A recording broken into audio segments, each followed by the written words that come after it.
भी शेयर का 10 दिनों का औसत वॉल्यूम 1 लाख से कम नहीं होगा। एक एक्सचेंज पर लिस्ट होने पर 10 दिनों का औसत वॉल्यूम 50,000 होगा। शॉर्ट करने की सलाह केवल एफएनओ के शेयरों पर ही दी जाएगी। सर्किट पर बंद हुआ शेयर टीम में शामिल नहीं होगा। 10 रुपए से कम के शेयर पर सलाह नहीं दी जाएगी। फ्री हिट सेगमेंट में एक शेयर ऐसा होगा जिसमें कम से कम नियम लागू होंगे। ध्यान रखें, बिना स्टॉप लॉस लगाए किसी भी शेयर में ट्रेड मत कीजिए।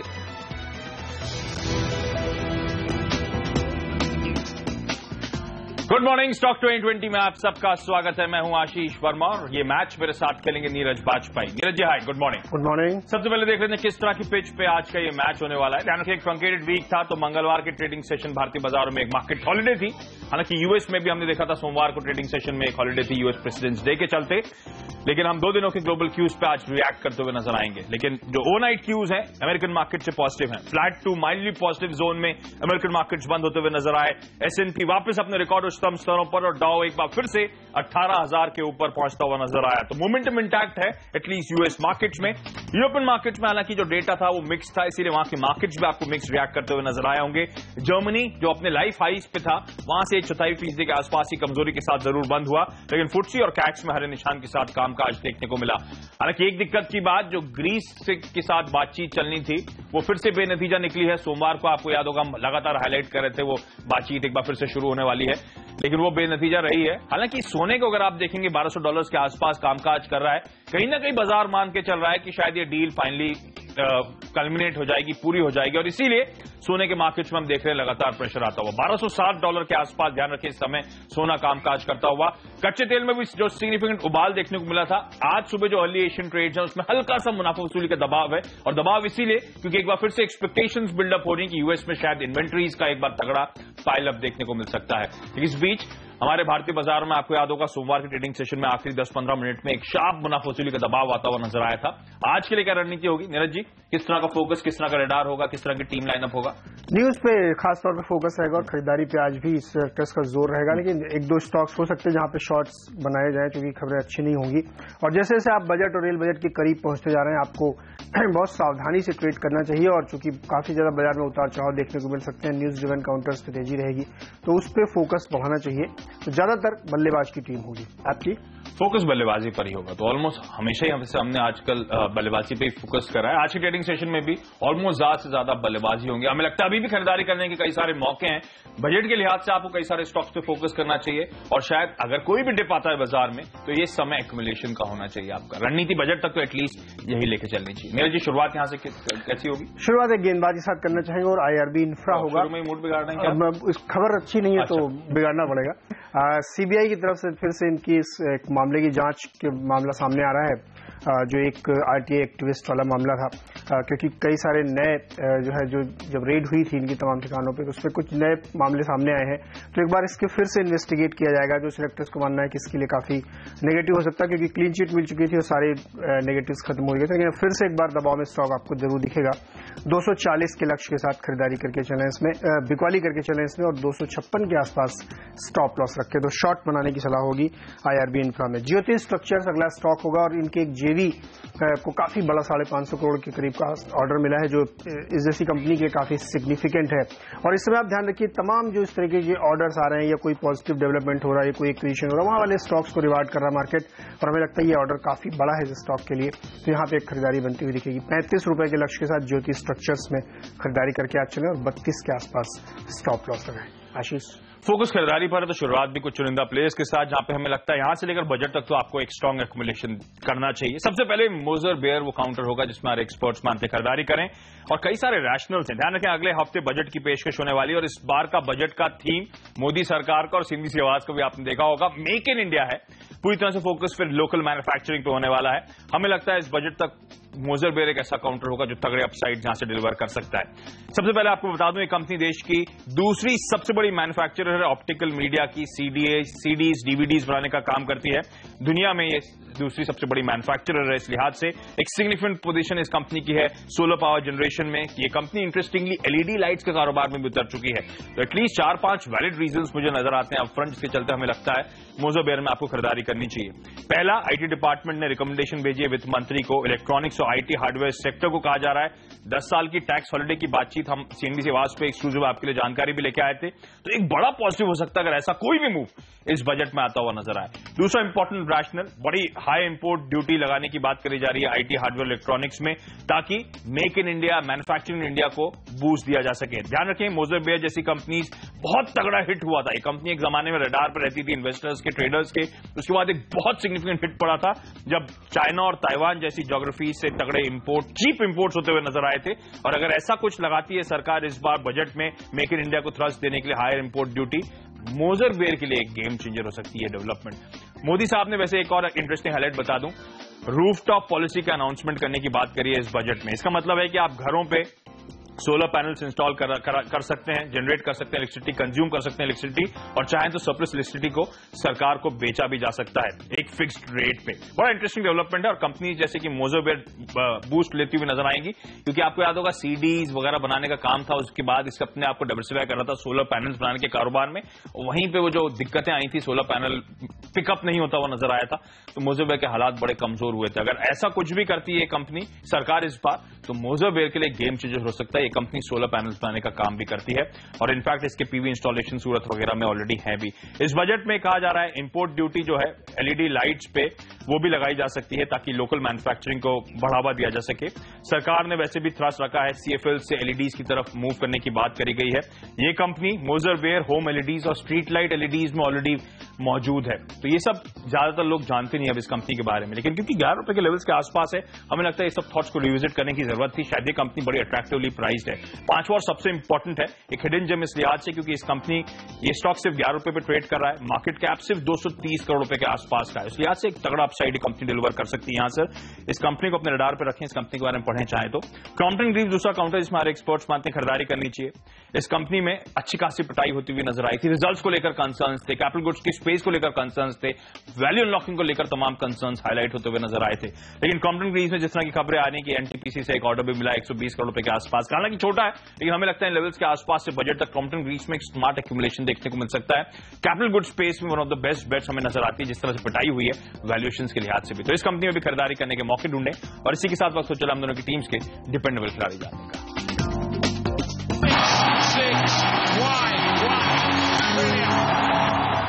एमसीएक्स होगा डिपेंडेबल खिलाड़ी और इसमें खरीदारी करके चला। सेक्टर्स को लगता है कि तमाम सारी जो पॉजिटिव खबरें हैं वो अब खबरें आना शुरू हो चुकी हैं और यहाँ पे एक अच्छी खरीदारी बनती है। इसमें सरकार ने कल ही जो है तमाम सारी एग्रो कम्युनिटीज पे सीटीटी हटा दिया। हालांकि ये एग्री कम्युनिटीज का बहुत बड़ा एक्सचेंज नहीं है, लेकिन जो दूसरी कम्युनिटीज हैं उनमें जो लग रहा है सेलेक्टर्स का मानना है कि बजट में आप वो भी अनाउंसमेंट सुनते हुए देखेंगे कि सीटीटी पूरी खत्म किया जाएगा। तो एक सेंटिमेंट बूस्ट इसके लिए डेफिनेटली होगा और सेलेक्टर्स को लगता है यहाँ पर खरीदारी करके चलना चाहिए। दूसरा एक जो बहुत स्ट्रांग बज अब दिल्ली में चल रही है कि बजट सेशन में ही ऑप्शंस ट्रेडिंग अलाउ की जाएगी कमोडिटीज में, खासतौर पे जो नॉन एग्रो है, तो वो एक बड़ा बूस्टर होगा। एक बहुत पहले एक रिपोर्ट बनाई गई थी जिसमें स्टैंडिंग कमेटी ने अपनी रिकमेंडेशंस भी दी थी कि इसमें बैंक और एफआईएस को अलाउ किया जाए, और सबसे बड़ा ट्रिगर था ऑप्शंस ट्रेडिंग के लिए, क्योंकि जो अभी ट्रेड करना कमोडिटीज में रिटेल के लिए काफी मुश्किल होता है और उसको इजी बनाने के लिए ही ऑप्शंस रखे जाएंगे। सेक्टर्स का मानना है कि इसीलिए काफी बड़ा बूस्ट इस स्टॉक के लिए होगा। और जिस तरीके से तमाम वॉल्यूम बढ़ते हुए दिख रहे हैं, क्योंकि एक्सचेंज का बिजनेस वॉल्यूम पे डिपेंड करता है, वो इसके लिए काफी सिग्निफिकेंट है। सेक्टर्स लगता है इन तमाम ट्रिगर्स के चलते एमसीएक्स में खरीदारी करनी चाहिए। 975 के लक्ष्य के साथ इसमें लॉन्ग पोजीशन बनाई जा सकती है और 935 पे स्टॉप लॉस रखना चाहिए। आशीष, एक दिग्गज की आपने बात करी थी, एक दिग्गज हम भी उतारेंगे, वो है डिपेंडेबल के तौर पर आज इंटरेस्टिंगली पीएनबी यानी कि पंजाब नेशनल बैंक। इस कंपनी में हमारे एक्सपर्ट्स मानते हैं, इस बैंक में हमारे एक्सपर्ट्स मानते हैं खरीदारी करके चलें। बेहद तगड़ी पिटाई ऑफ लेट होती हुई नजर आएगी अगर आपने इस कंपनी के बैंक के चार्ट्स खोल के देखे हो तो, लेकिन इन लेवल्स के आसपास कुछ हद तक कंसोलिडेशन देखने को मिल रहा है और हमें लगता है एक शार्प अप मूव के लिए आपको यहाँ पे ब्रेसअप करना चाहिए। हालांकि पीएसयू बैंक्स पर तमाम एक्सपर्ट्स निगेटिव होते हुए ऑफ लेट नजर आ रहे हैं, क्योंकि हमें लगता है अभी भी इनमें खरीदारी करने के मौके ढूंढने चाहिए। ध्यान रखिए, भारत सरकार इस बैंक में 870 करोड़ रुपए इन्फ्यूज करने वाली थी, अब उस इन्फ्यूजन की प्राइसिंग सामने आ चुकी है। कहा जा रहा है जो प्रेफरेंशियल इश्यू होगा भारत सरकार को 196.80 पर शेयर पे होने वाला है। यानी कि जो मंडे की क्लोजिंग थी, पिछले ट्रेडिंग सेशन की जो क्लोजिंग थी 166, 167 पे थी, वहां से तो आसानी से 18-19% के आसपास के प्रीमियम पे ये इन्फ्यूजन होने वाला है। वैसे भी पीएनबी ध्यान रखें 231, 232 रुपए के आसपास के ईयर हाइस थे, तो उन लेवल से तो मोटा मोटी मेरे ख्याल से 30% के आसपास के डिस्काउंट पे दबाव के साथ ये कामकाज करता हुआ आपको इस समय नजर आएगा। शायद हमें खरीदारी करने के मौके ढूंढने चाहिए, यहां पर अच्छे अपसाइड्स के लिए शायद ब्रेसअप करना चाहिए। 173 से 177 तक के वो जोन से जहां तक आप यहां पे आज अप्रोच कर सकते हैं। छोटा सा ब्रेक, उसके बाद हम दोनों की टीम्स के मिडिल ऑर्डर के खिलाड़ी।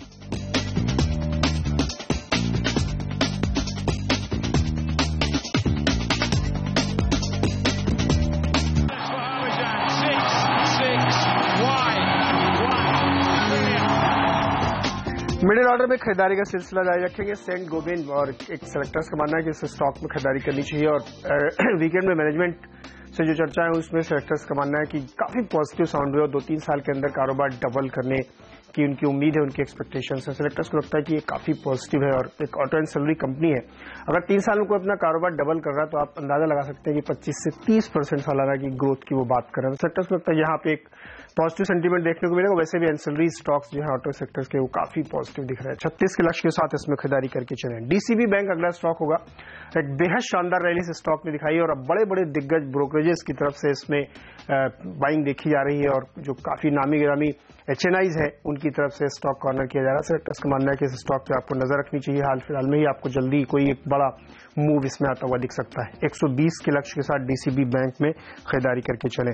पावर सेक्टर में सेक्टर्स का खास फोकस है। एल्स्टॉम इंडिया में सेक्टर्स का मानना है खरीदारी करके चले। 2 तरीके से ये स्टॉक को प्ले करना चाहिए, एक तो रेलवे के लिहाज से भी और पावर के लिहाज से भी। सेक्टर्स का मानना है कि दोनों में ही क्रिटिकल टेक्नोलॉजी प्रोवाइडर है और स्टॉक को अगर आप चार्ट पे देखेंगे तो एक शानदार रैली इसने दिखाई है। 400, 450 के आसपास से कंटिन्यूस इसमें रैली देखने को मिलेगी, स्टडी ग्रोथ इसमें आपको मिलेगी। तो ट्रेडिंग के लिहाज से सेक्टर्स को लगता है कि आज ट्रिगर है इसमें 750 के आसपास तक का लक्ष्य बना के चले, इसमें खरीदारी करें।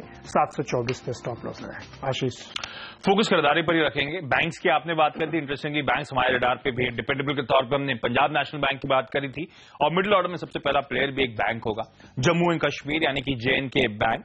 आपको याद होगा बेहद तगड़ी पिटाई इस काउंटर की होती हुई नजर आई है ऑफ लेट। बहुत शार्प करेक्शन इसने दिखाया है। इनफैक्ट साल के हाईस तो 200 रुपए के आसपास के थे, तो वहां से तो 45% नीचे है, और हाल फिलहाल में एक स्टीप वर्टिकल फॉल इस काउंटर ने दिखाया था जब इसने अपने तिमाही रिजल्ट्स घोषित करे थे। उस वर्टिकल फॉल के बाद आपने नोटिस करा होगा स्टॉक में हल्का सा कंसोलिडेशन जोन है, अब इन लेवल्स के आसपास थमता हुआ नजर आ रहा है। हमें लगता है इस बैंक में आपको खरीदारी करने के मौके ढूंढने चाहिए। वैसे भी ओवर दिस हॉलिडे पीरियड आपको याद होगा जम्मू एंड कश्मीर को लेकर कहा जा रहा है पीडीपी बीजेपी का अलायंस शायद फाइनली वर्कआउट होता हुआ नजर आएगा। अगर वो हुआ वाकई तो बड़ा सेंटिमेंटल बूस्टर हो सकता है जम्मू एंड कश्मीर बैंक के लिहाज से। हमें लगता है इस काउंटर में खरीदारी करने के मौके ढूंढने। आज के लिए पहला लेवल जो आपकी स्क्रीन पर है 116 का है। जम्मू एंड कश्मीर बैंक के अलावा हमारे एक्सपर्ट्स मानते हैं जायकॉम इलेक्ट्रॉनिक एक और ऐसी कंपनी जिसमें खरीदारी करने के मौके ढूंढने चाहिए। आपको याद होगा काफी पहले हमने फ्रीड या डिपेंडेबल के तौर पर इस कंपनी को हाईलाइट करा था और तगड़े अपसाइड इस काउंटर ने डिलीवर करे। इनफैक्ट चार्ट्स में बहुत स्ट्रांग नजर आएगा आपको एक काउंटर, और हमें लगता है वो जो पॉजिटिव रन है, पॉजिटिव मोमेंटम है, अभी भी कंटिन्यू होता हुआ नजर आएगा, क्योंकि इस कंपनी के लिए अपॉर्चुनिटीज तगड़ी तरह से खुलती हुई नजर आ रही हैं।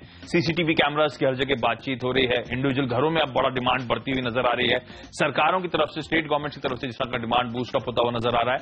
जायकॉम बड़ा एप्टली प्लेस है इस समय हमें लगता है ग्रोथ को कैप्चर करने के लिए। इस नई सरकार रिफॉर्म्स और जो हम बात कर रहे हैं लोकेशंस वगैरह की, उस लिहाज से जायकॉम को भी आप उसी पिक्चर में फिट कर सकते हैं। इंटरेस्टिंगली नॉन प्रमोटर्स को भी ये शायद कंपनी तगड़ा प्रेफरेंशियल अलॉटमेंट कर रही है, तो 40-42 करोड़ रुपए के आसपास वहां से जुटाने की योजना है। हालांकि मौजूदा समय से शायद थोड़ा सा डिस्काउंट पे होगा, लेकिन वो बैलेंस शीट और स्ट्रांग करता है आगे ग्रोथ के लिए। हमें लगता है जायकॉम में अभी भी खरीदारी करने के मौके ढूंढने चाहिए। स्ट्रांग बिजनेस मॉडल है इस कंपनी का। बॉम्बे डाइंग एक और ऐसी कंपनी जिसे हमने कई बार अपनी टीम में हाईलाइट करा हुआ है, जिस तरह का कोर बिजनेस मॉडल है और जिस तरह से शायद वैल्यू अनलॉकिंग के पोटेंशियल नजर आते हैं रियल एस्टेट कारोबार में। हमने हमेशा कहा है जिस तरह की इस कंपनी के पास मिल्स हैं बॉम्बे में, वडाला में, वर्ली में, तगड़ा वैल्यू अनलॉकिंग का पोटेंशियल है। और अब तो ज्यादा एफएसआई की जो बातें तूल पकड़ती हुई नजर आ रही हैं, बॉम्बे डाइंग बहुत बड़ा बेनिफिशियरी हो सकता है। ध्यान रखें ये सब चीजें जो डेवलपमेंट्स हो रहे हैं शायद अल्टीमेटली वैल्यू अनलॉकिंग में मदद करते हुए नजर आएंगे इस कंपनी की। हमें लगता है बॉम्बे डाइंग को रडार पर रखें। 83 से 85 तक के लेवल्स तक अप्रोच करने की सलाह, एक स्मार्ट मूव के लिए यहां पे ब्रेसअप करना चाहिए। लेकिन चलिए इसी के साथ वक्त तो चला हम दोनों की टीम्स के फ्री हिट खिलाड़ी जानने का। टी TD पावर सिस्टम्स को खरीदारी करने की सलाह सेक्टर्स दे रहे हैं और उनका मानना है कि पावर सेक्टर पर लगातार फोकस करना चाहिए। जनरेटर मैन्युफैक्चरर है, इक्विपमेंट बनाती है और सेक्टर्स का मानना है कि जिस तरह की ग्रोथ कंपनी ने पिछले क्वार्टर्स में दिखाई है वो काफी सिग्निफिकेंट है और अभी भी इसमें लगता है कि जो है काफी अच्छे ग्रोथ की अपॉर्चुनिटीज बनती दिख रही है। और सेक्टर्स को लगता है कि जिस तरीके से पावर में फोकस सरकार का बना हुआ है उससे पावर के इक्विपमेंट मैन्युफैक्चरर्स में काफी मजबूती आपको देखने मिली। इसी एल्स्टॉम, TND, एल्स्टॉम इंडिया, ये तमाम जो दूसरी पावर मैन्युफैक्चरर्स हैं उसमें आप लगातार ग्रोथ देख रहे हैं। हमें लगता है TD पावर भी एक वैसी है क्योंकि इसका जो ट्रैक रिकॉर्ड है क्वार्टर आफ्टर क्वार्टर काफी सिग्निफिकेंट है। दूसरा इंपॉर्टेंट इसके लिए ट्रिगर है कि जो इनकी एक्सपोर्ट से रेवेन्यूज है वो काफी बढ़ती हुई दिखी हुई है। त्रिवेणी टर्बाइन इसकी एक बिल्कुल नियर पेयर है। अगर आप देखें दोनों में ही जबरदस्त ग्रोथ देखने को मिली, वहां भी 30% की रेवेन्यू ग्रोथ जो है एक्सपोर्ट से दिख रही है और TD पावर में भी सेम है। सेक्टर्स को लगता है कि यहाँ पे आपको नजर रखनी चाहिए, खरीदारी करके चलें। 424 के आसपास का लक्ष्य देते हुए TD पावर में खरीदारी कर सकते हैं। 398 पे स्टॉप लॉस भी जरूर लगाएं। आशीष, एक इंटरेस्टिंग कंपनी है यूनिप्लाई इंडस्ट्रीज। इस कंपनी को हमारे एक्सपर्ट्स मानते हैं यहाँ पे आपको खरीदारी करने के मौके ढूंढने चाहिए। आमतौर पर इस कंपनी की बातचीत नहीं होती, लेकिन जिस तरह से सेंचुरी प्लाईवुड जैसी कंपनीज ने तगड़ा मोमेंटम डिलीवर करा है, तगड़े अपसाइड्स वहां पे देखने को मिले हैं, बिजनेस में बेहतरीन ट्रैक्शन देखने को मिला है, शायद उसी की पीयर के तौर पे इसको आप ट्रेड कर सकते हैं क्योंकि ये कंपनी भी प्लाईवुड बनाने का मैन्युफैक्चर करने का काम करती है। इस कंपनी मैन्युफैक्चरिंग नहीं मार्केटिंग करती है प्लाईवुड और पैनल प्रोडक्ट्स की। इंटरेस्टिंग बिजनेस मॉडल है इस कंपनी का। खास तौर पे ध्यान रखें इस कंपनी में आज क्यों हम रिकमेंडेशन दे रहे हैं। इस कंपनी के ईयर हाइज मेरे ख्याल से 17.5 रुपए के आसपास थे जो जनवरी 2015 में इस कंपनी ने छुए थे। वहां से बेहद शार्प करेक्शन इस कंपनी ने दिखाया है। एक ओपन ऑफर आया इस कंपनी का 45 लाख शेयर यानी कि कुल आउटस्टैंडिंग इक्विटी के 26% स्टेक के आसपास का 13.5 रुपए के आसपास है। 10.5 रुपए के नीचे एक काउंटर मंडे को ट्रेडिंग सेशन में बंद हुआ था, तो अच्छे खासे प्रीमियम पे ओपन ऑफर आता हुआ नजर आएगा। वैसे भी इस कंपनी के कोर फंडामेंटल्स देखेंगे तो मार्केट कैप के हुई 19 करोड़ रुपए के आसपास का है, जबकि पिछले फाइनेंशियल ईयर FY14 में इस कंपनी ने करीब 145 करोड़ के रेवेन्यूज क्लॉक कर रहे थे। तो उस लिहाज से हमें तगड़े अपसाइड्स के लिए ब्रेसअप करने की तैयारी करनी चाहिए इस काउंटर में। लेकिन एक बात, वर्ड ऑफ कॉशन, क्यों इतने डिस्काउंट पे चल रहा है मार्केट कैप के लिहाज से, क्यों डिस्काउंटिंग नहीं हो रही टॉप लाइन की? ये कंपनी अभी भी लॉसेस क्लॉक कर रही है, इसीलिए इस समय ट्रेडिंग के लिहाज से बायसनेस बनाए, ट्रेडिंग के लिहाज से नजरिया बनाए इस कंपनी में। अगर बॉटम लाइन में ट्रैक्शन आता है, अगर बॉटम लाइन में ट्रेंड रिवर्सल देखने को मिलता है जो कि लाइकली है शायद जिस तरह से एनवायरमेंट चेंज हो रहा है, तो यूनिप्लाई इंडस्ट्रीज एक मल्टीबैगर सिद्ध हो सकता है। लेकिन अभी वो ट्रेसेस, अभी वो संकेत नहीं है। इस समय सिर्फ ट्रेडिंग के लिहाज से नजरिया बनाए। यूनिप्लाई इंडस्ट्रीज में आज के लिए लेवल्स आपकी स्क्रीन पर, लेकिन यहाँ पे एक छोटा सा ब्रेक के बाद आखिरी के 3 खिलाड़ी।